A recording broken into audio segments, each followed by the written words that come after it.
Indonesia. Di sini saya akan menjelaskan materi tentang hukum tata negara. Materi pertama, saya akan menjelaskan tentang kekuasaan negara. Kekuasaan negara merupakan kekuasaan yang mengatur seluruh rakyat untuk mencapai keadilan, ketentraman, dan kedamaian. Prinsip kekuasaan negara dikembangkan oleh dua pemikir besar dari Inggris dan Perancis, yaitu John Locke dan Montesquieu. Menurut John Locke, kekuasaan negara dibagi menjadi tiga, yaitu yang pertama kekuasaan legislatif, eksekutif, dan federatif. Dan menurut Montesquieu, kekuasaan negara dibagi menjadi tiga juga, yang pertama eksekutif, yudikatif, dan legislatif. Di Indonesia, pembagian kekuasaan ini disebut dengan check and balance, di mana kekuasaan legislatif, yudikatif, dan eksekutif mereka bekerja masing-masing, tetapi tidak terlepas satu sama lain. Lembaga legislatif merupakan lembaga yang berwenang membuat dan merumuskan undang-undang. Lembaga legislatif ini dijalankan oleh DPD, DPR, dan MPR. Dan yang kedua, lembaga yudikatif. Lembaga yudikatif bekerja sebagai pengawas, pengawal, dan pemantau berjalannya undang-undang, dan juga pengawasan hukum di sebuah negara. Lembaga yudikatif dijalankan oleh MA dan MK. Dan yang terakhir, lembaga eksekutif. Lembaga eksekutif adalah presiden, wakil presiden, dan menteri-menterinya. Presiden merupakan lembaga eksekutif, yaitu lembaga yang menjalankan roda pemerintahan di negara Indonesia. Dan materi kedua, saya akan menjelaskan tentang MA, MK, KY, dan Polri sebagai lembaga kehakiman dan peradilan. Pengadilan menurut Joko ada 4, yaitu hukum tak tertulis, putusan hakim, kitab hukum, dan ketentuan hukum. Dan pada pasal 24 ayat 2 UUD NRI 1945, kekuasaan kehakiman dilakukan oleh sebuah Mahkamah Agung dan badan peradilannya yang berada di bawahnya dalam lingkungan peradilan umum, lingkungan peradilan agama, militer, tata usaha negara, dan oleh sebuah MK. Dan kekuasaan dan lembaga-lembaganya sebagai berikut. Yang pertama, Mahkamah Agung. Berdasarkan pasal 20 UU 48 tahun 2009, kewenangan Mahkamah Agung yang pertama ada mengadili pada tingkat kasasi, yang kedua menguji peraturan perundang-undangan di bawah undang-undang terhadap undang-undang, dan yang ketiga, Mahkamah Agung melakukan pengawasan tertinggi atas perbuatan pengadilan dalam lingkungan peradilan. Dan yang kedua, Mahkamah Konstitusi. Berdasarkan pada pasal 29 UU 48 tahun 2009, kewenangan Mahkamah Konstitusi yang pertama menguji undang-undang terhadap Undang-Undang Dasar NRI tahun 1945. Dan yang kedua, memutus sengketa kewenangan lembaga negara. Yang ketiga, memutus pembubaran partai politik. Yang keempat, memutus perselisihan tentang hasil pemilu. Dan yang kelima, memberikan putusan impeachment atau pamakzulan. Dan selanjutnya, konstitusi yudisial atau biasa disebut KY. Berdasarkan pasal 24B UUD NRI tahun 1945, KY berwenang mengusulkan pengangkatan hakim agung dan mempunyai wewenang lain dalam rangka menjaga dan menegakkan kehormatan, keluruhan martabat, serta perilaku hakim. Dan yang terakhir, Polri. Tugas utama Polri yang pertama, memelihara keamanan dan ketertiban masyarakat. Yang kedua, menegakkan hukum. Yang ketiga, memberikan perlindungan, pengayoman, dan pelayanan kepada masyarakat. Dan materi ketiga, saya akan menjelaskan tentang partai politik dan pemilihan umum. Partai politik dan pemilihan umum merupakan bagian dari lembaga dan instrumen demokrasi, di mana titik temu keduanya berbeda pada di mana menyediakan seseorang, kemudian menetapkannya dalam jabatan-jabatan publik. Dan selanjutnya fungsi-fungsi partai politik. Yang pertama sebagai komunikasi politik, yang kedua sebagai sosialisasi politik, yang ketiga sebagai rekrumen politik, dan yang terakhir sebagai manajemen politik. Pemilu pertama diselenggarakan pada 29 September 1955 yang berlangsung 2 kali untuk memilih anggota DPR dan anggota konstituante pada tanggal 15 Desember 1955. Dan pada saat itu anggota DPR diikuti sebanyak 118 peserta.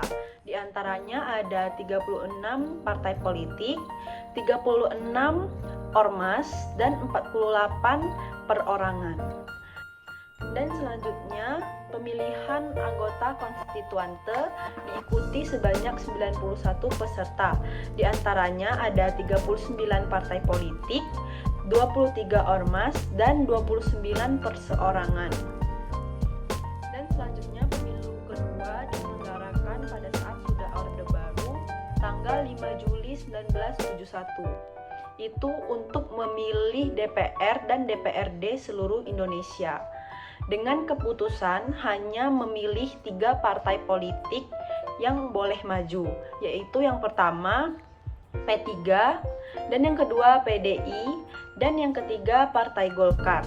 Sejak saat itulah pemilu ditetapkan 5 tahun sekali.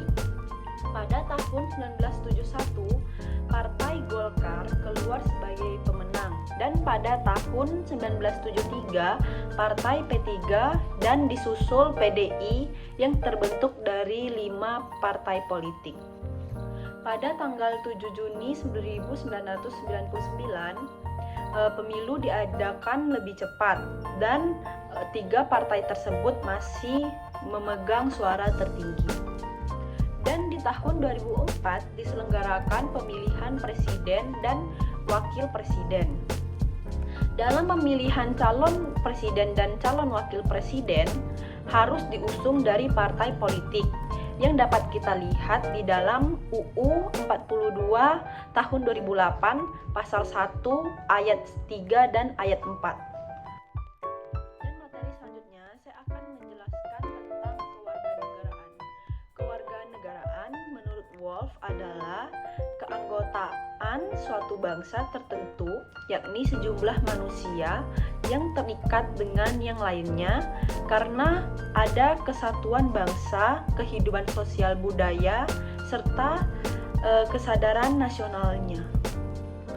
Penentuan kewarganegaraan terdiri dari 3 unsur.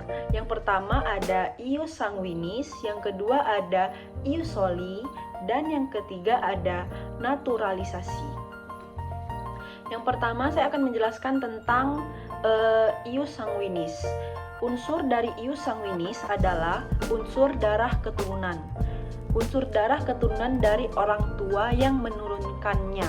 Walaupun ia dilahirkan dari luar negeri, ia tetap ditetapkan sebagai warga negara orang tuanya. Yang kedua, ius soli. Ius soli dilihat dari unsur darah tempat kelahiran, yang artinya seseorang ditentukan di mana ia dilahirkan. Yang ketiga, naturalisasi.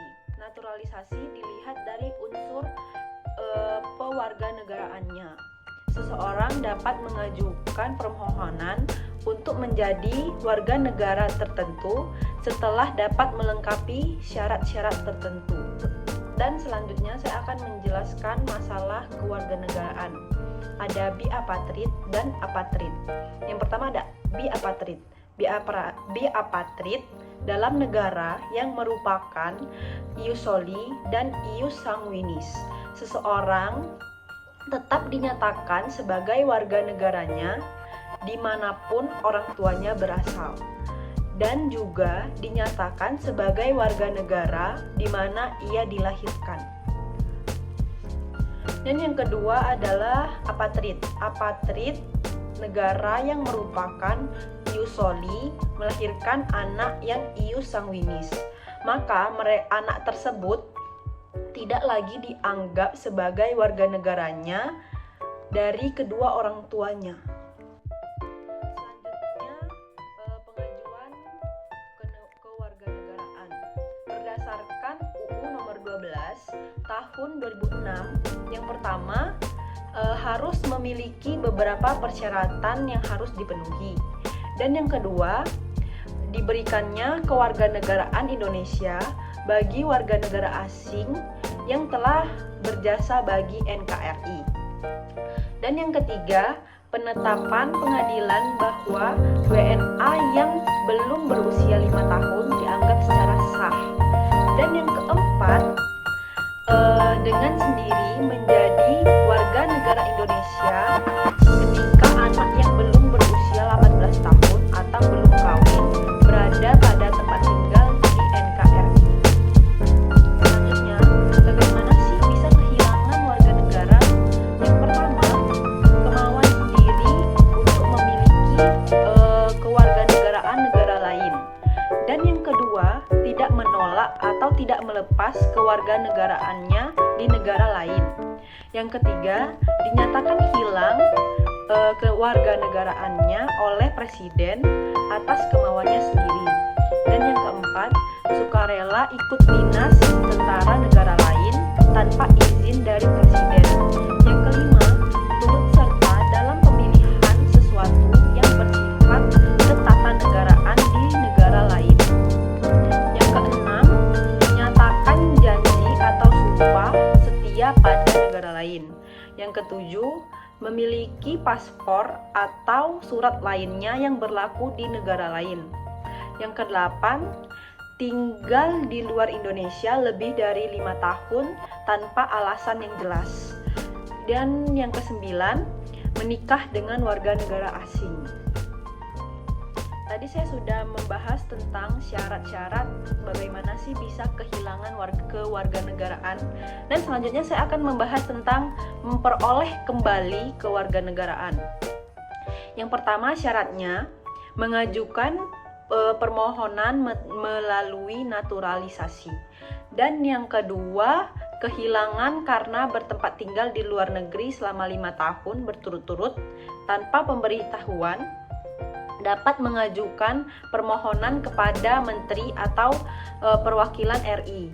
Dan yang ketiga, kehilangan karena pernikahan dapat mengajukan permohonan bila bercerai atau pasangan mengajukan permohonan sebagai WNI atau warga negara Indonesia. Dan materi terakhir, saya akan menjelaskan tentang negara hukum dan HAM. Indonesia merupakan salah satu negara hukum yang ada pada pasal 1 ayat 3 Undang-Undang Dasar 1945. Yang dimaksud negara hukum adalah negara yang di dalamnya terdapat berbagai aspek peraturan-peraturan yang bersifat memaksa dan mempunyai sanksi tegas apabila dilanggar. Dan selanjutnya HAM. HAM menurut UU Republik Indonesia nomor 39 tahun 1999 tentang hak asasi manusia adalah seperangkat hak yang melekat pada hakikat dan keberadaan manusia sebagai makhluk Tuhan yang Maha Esa, dan merupakan anugerah yang wajib dihormati atau dijunjung tinggi dan dihormati. Dan selanjutnya saya akan menjelaskan tentang pelanggaran HAM. Pelanggaran HAM adalah setiap perbuatan seseorang atau sekelompok seseorang yang termasuk aparat negara, baik disengaja maupun tidak disengaja, atau kelalaian secara melawan hukum, mengurangi, menghalangi, membatasi atau mencabut hak asasi manusia atau sekelompok orang yang dijamin oleh UU dan tidak mendapatkan dan dikhawatirkan tidak akan memperoleh penyelesaian hukum yang adil dan benar berdasarkan mekanisme hukum yang berlaku, seperti yang pertama ada genosida, dan yang kedua kejahatan manusia, yang ketiga perang, dan yang keempat agresi.